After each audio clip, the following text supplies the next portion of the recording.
Good morning, friends. I have started so many videos that have been interrupted for one reason or another. And so there's been a pause for a couple days, and a lot has happened in that pause. So the pantry that I steward, it occurred to me that there are people who maybe are sending donations and who have never seen it, and there's people in our community who don't know it exists, and occasionally I'll get somebody who knocks on my door because they're really confused about the fact that the pantry is at a private residence and they don't want to get in trouble for trespassing. So I made this video to sort of give people a tour, explain how the pantry works, and magically my friend Marianne, who is a co-organizer in my town, came over right as I was explaining the pantry, and so she was able to plug how it works and what a great system it is. And I think having her there sort of jogged my memory to kind of talk about the why people are hungry and the why this is important, and if you want to get involved to address the root cause issues, right? That I'm also involved in that, and we would love to have you. And what I didn't expect to happen is that video got shared, last I checked, I think like 12 times, and lots of people commented, and it was posted in all of our community groups, and I got a message from our first select woman to ask if I would do a live from her account. And it's sort of interesting because as an introvert,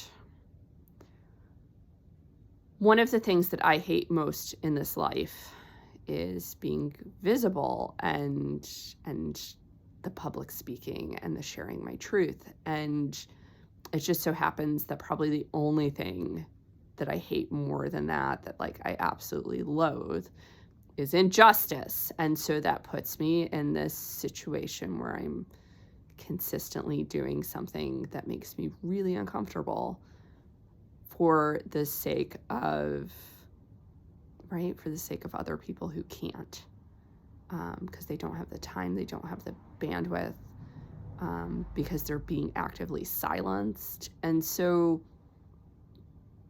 I feel like doing these videos in the morning and just sharing really openly and focusing less on having something valuable to share and focusing more on creating space, right? Creating a space where it's okay to be human, where we all have value, where we're all worthy, right? It's this practice of showing up and sharing with you in the morning has been, in its own way, very similar to what we do at the pantry, which is giving people a space to be seen, heard, and valued.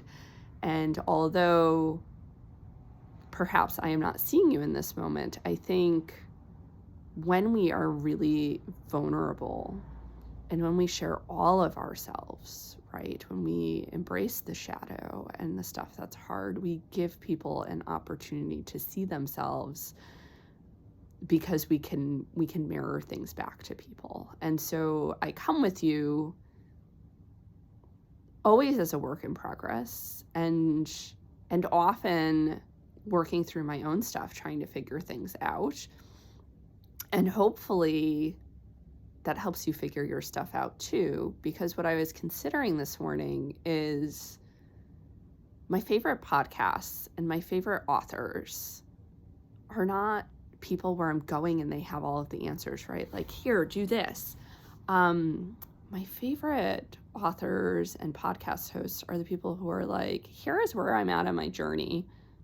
Like, maybe some of here's where I've been to get here. And these are the things I'm still working on. And hey, maybe let's figure this out together, right? Like, let's all figure this out together. Let's create as they say in yoga, a sangha, a beloved community of seekers, of learners, of people who have decided to walk the path together. And so I feel like these videos have actually become part of my morning practice, right? My connection with self. And it's not so much about putting an offering out. It is about getting into a practice of showing up really authentically and sharing from a heart space, because that takes courage and it takes practice, especially if you are somebody who, like, sharing truth has not been safe for. And when we live in an oppressive system, right, when you follow that little voice inside that says this isn't right and you say something, often the response is that somebody tells you that you don't understand, or they get really angry and defensive, right? And they treat you like you're the problem instead of the thing that you're identifying as a problem. And so I had a thought, but it's Vata season. I'm gonna see if I could get it back, but maybe not. So, I mean, that's been my experience, right? That when I have previously shared truth or said, right, this isn't right, that information is not well received, right? That'd be the polite way to put it. And the thought came back. So here's the deal, my friends, right?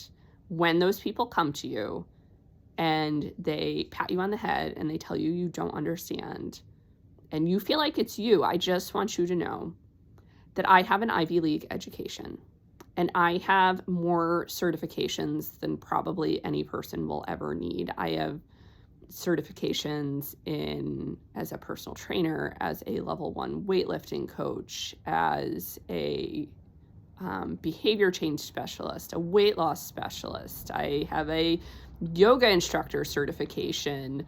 I'm a certified crisis counselor. There's another one. Oh, I have a nutrition certification, right? And for the number of times that people have patted me on the head and told me I don't understand something, right? And I'm like, no, like, I understand perfectly. And what they're telling me is not that I don't understand the problem. They're telling me that I don't understand the system, right? Like, oh, you don't understand, honey. You're supposed to be in a box. You're supposed to be quiet. You're not supposed to have opinions.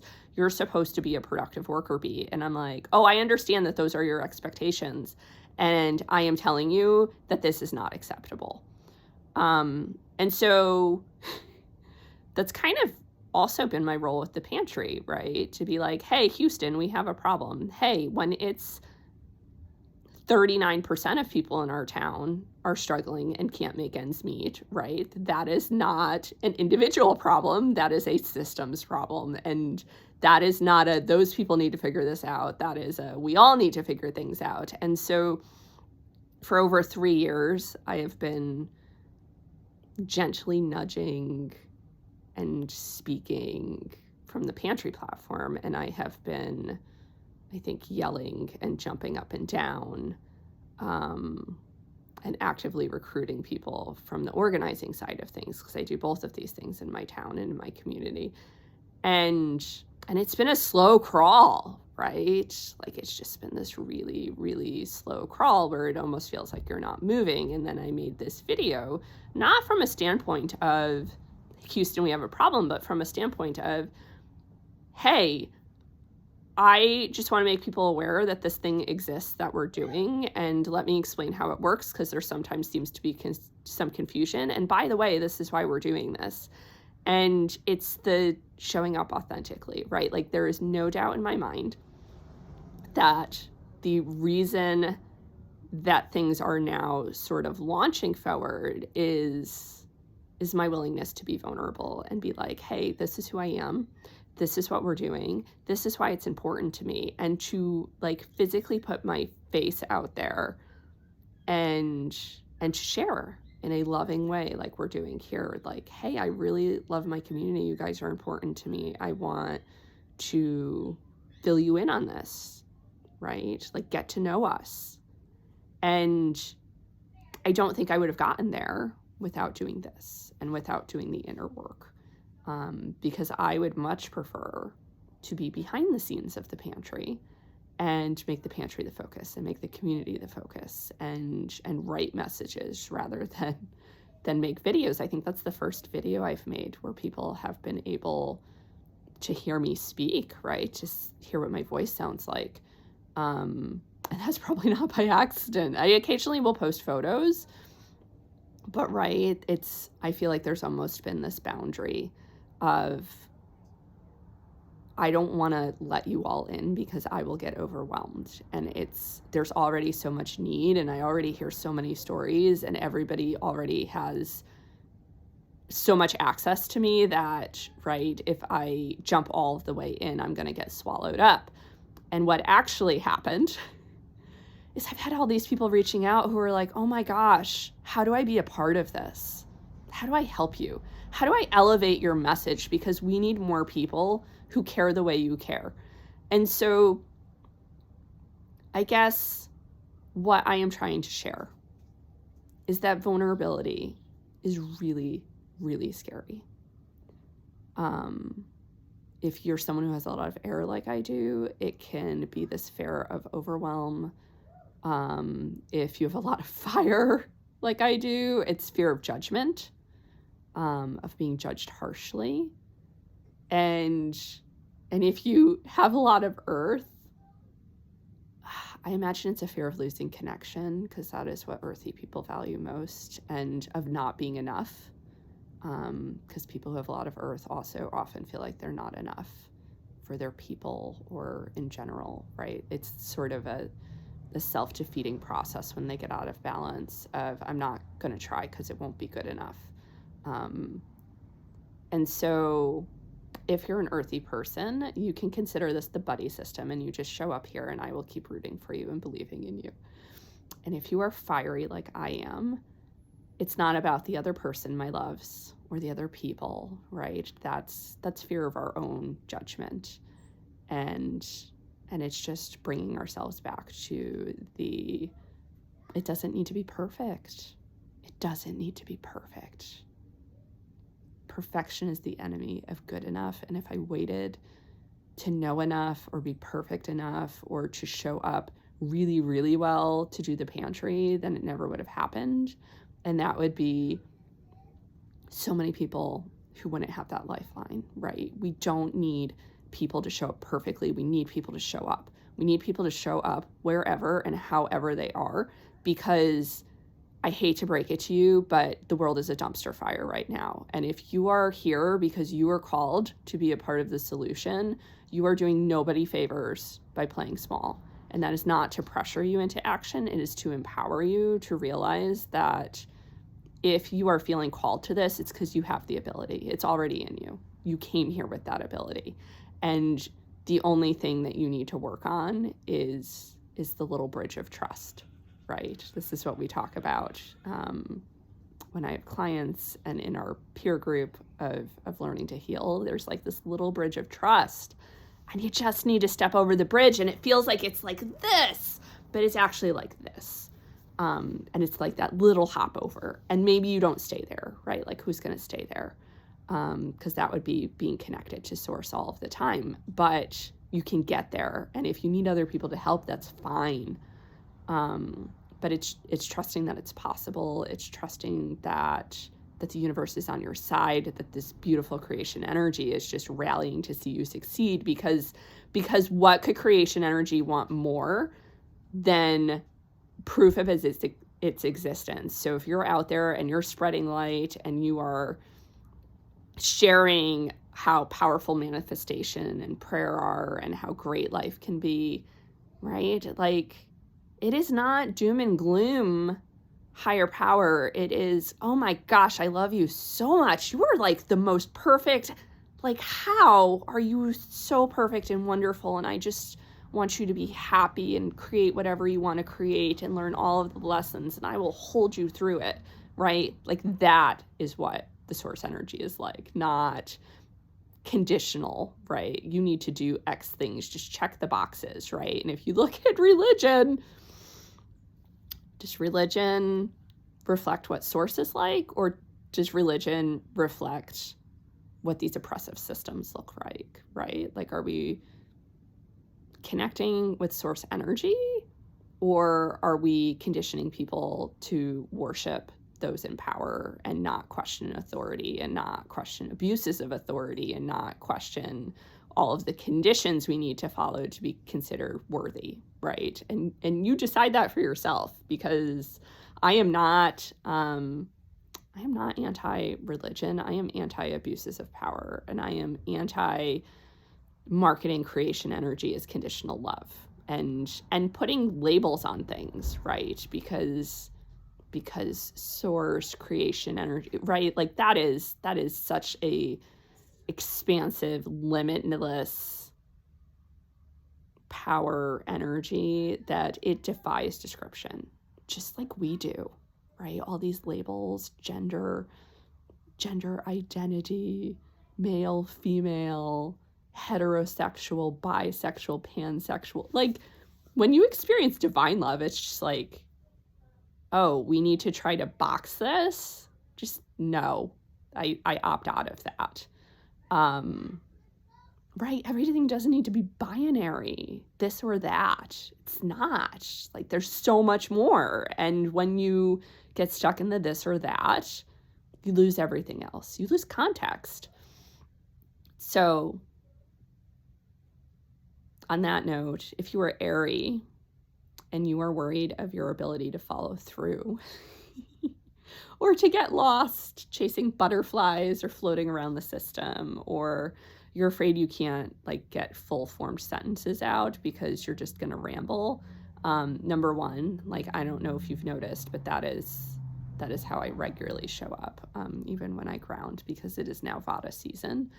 And where maybe my fire could rein me in previously, right now, like there is no reining in the Vata. And that's also beautiful, because it's a really creative, inspired space to be. And sometimes that's when I get the most done. And it is not going to be in an orderly fashion, and it's going to bounce and ping pong all over the place. But there's beauty in that, and it's playful and it's free.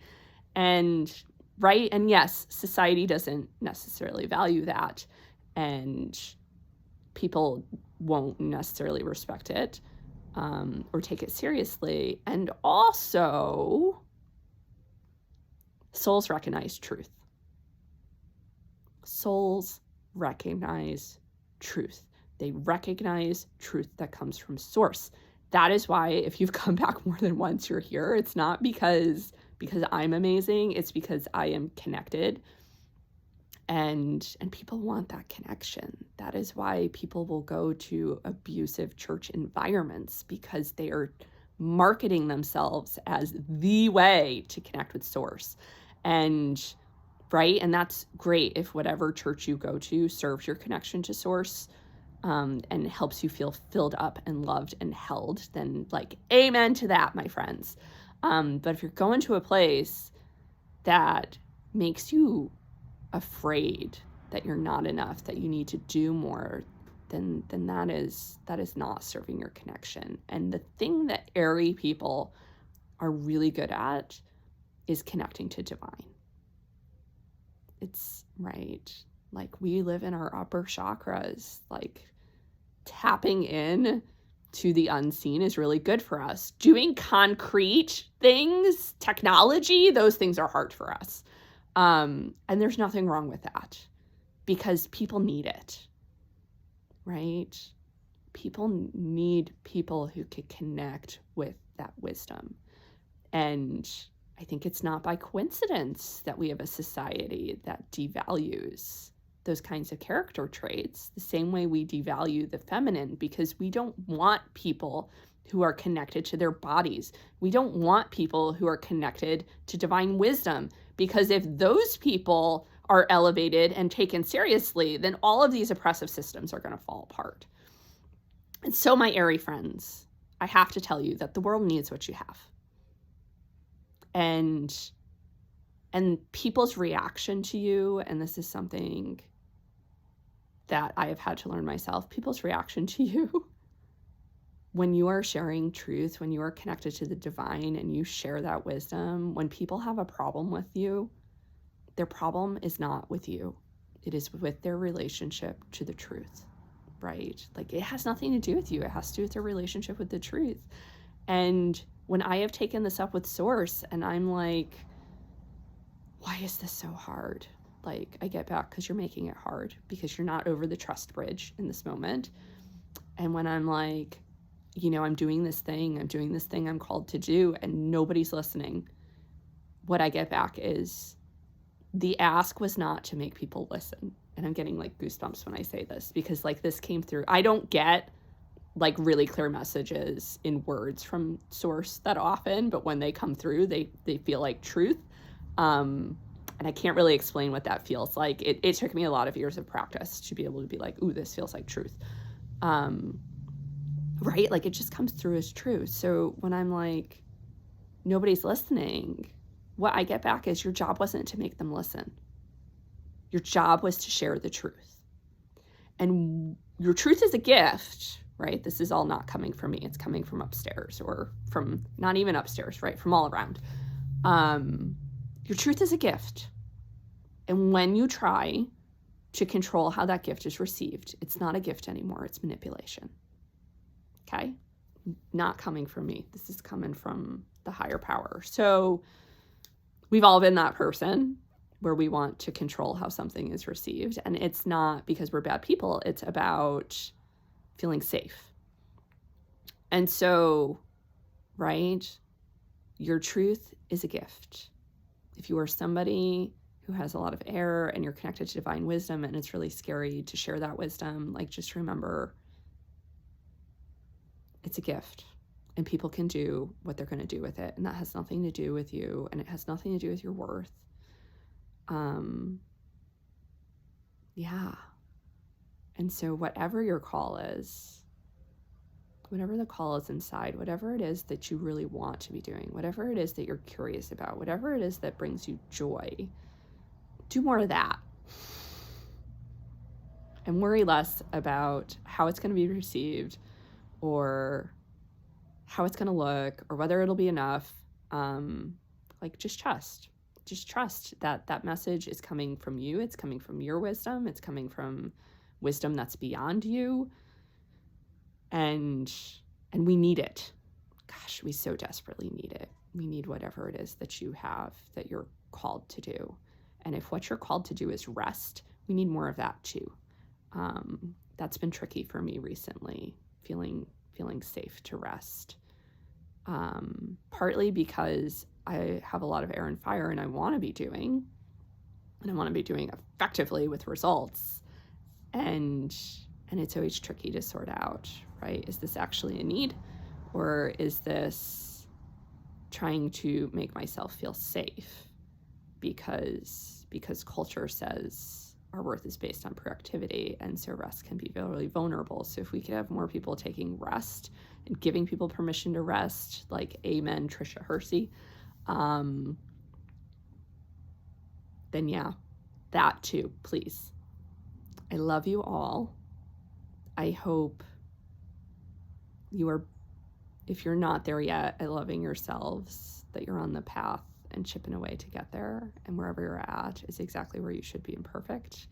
My beautiful teacher, Kim Beekman, loves to say, sometimes people need their contrast.